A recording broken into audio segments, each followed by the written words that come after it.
মাদারীপুরের রাজৈর উপজেলার মজুমদারকান্দির রুমান হাওলাদার গত ১ বছর আগে ভাগ্য বদলের আশায় ১২ লাখ টাকায় স্পন্সর বিষয়ে ইতালি যাওয়ার চুক্তি হয় দালাল খালেদার সাথে। এরপর লিবিয়া নিয়ে বিক্রি করে দেয় মাফিয়ার কাছে। পরে আরো ২০ লাখ টাকার জন্য চালানো হয় অমানবিক নির্যাতন।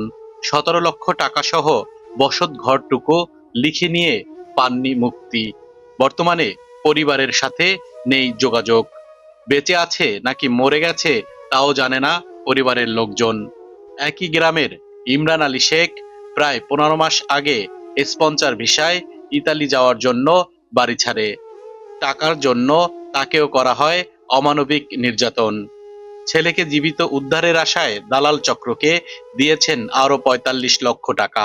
এদিকে উমারখালী গ্রামে জিহাদ ফকির একই দালালের কাছে জিম্মি দশায় গুনতে হয়েছে ৩০ লাখ টাকা, কিন্তু তারও কোনো সন্ধান নেই।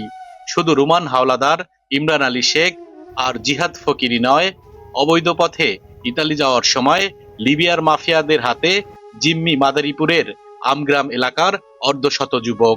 মানব পাচার আইনে ৩ পরিবার মামলা করেও পাচ্ছে না কোনো সমাধান।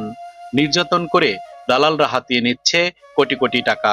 ভিটেমাটি বিক্রি করে দিয়েও মিলছে না মুক্তি। মুক্তির আকুতি জানান স্বজনরা। আমার ছেলের অ্যাম্বাসির কথা কইয়া লিবিয়া পাচার করিয়া দেয়। পাচার করার পরে আমার ছেলে কিছুদিন পরে ফোন দিয়ে কয় যে আব্বা আমাকে ইটালি না পাঠাইয়া লিবিয়া পাচার করিয়া দিয়েছে। ১৬ লক্ষ টাকা মুক্তিপূর্ণ দাবি করে, না দিলে আমাকে মাইরা ভালাই দেবে নদীতে।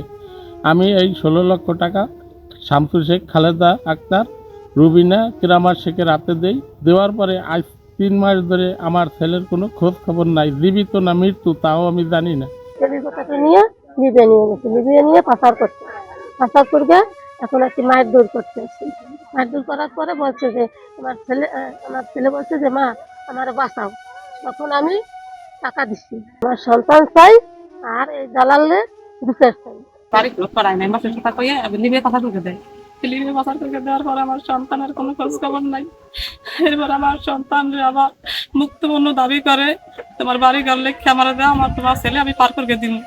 আমি বাধ্য হয়ে আমার সন্তানের লিখে বাড়ি ঘর লেখে দিচ্ছি। আমার সন্তানের ৩ মাস যাবত কোনো খোঁজ খবর পাইনি। সন্তান চাই, আমার এই জায়গা জমি টাকা পয়সা ফেরত চাই।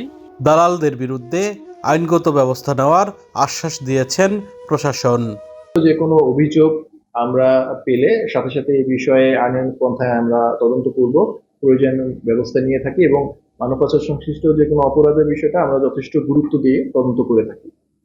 আর অপরাধী যেই হোক, যে কোনো ধরনের অপরাধের ক্ষেত্রে আমরা যখন মামলা হয় আসামিদেরকে গ্রেপ্তার করে বিজ্ঞ আদালতে প্রেরণ করে থাকি এবং বিজ্ঞ আদালতে প্রেরণ করার পরে জামিন সংক্রান্ত বিষয়টা বিজ্ঞ আদালতই ডিসিশন নিয়ে থাকেন। এই বিষয়ে আসলে আমাদের কোনো কিছু মন্তব্য করার সুযোগ নেই।